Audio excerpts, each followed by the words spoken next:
இப்போ மறுபடியும் அரைச்சிங்க.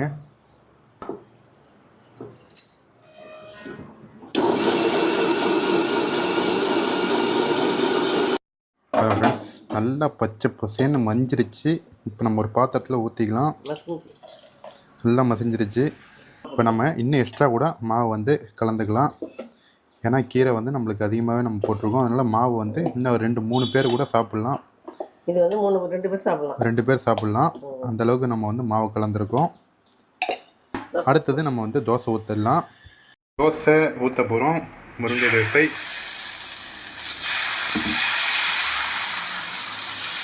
பாருங்கள், சூப்பராக முருகலாக வருது.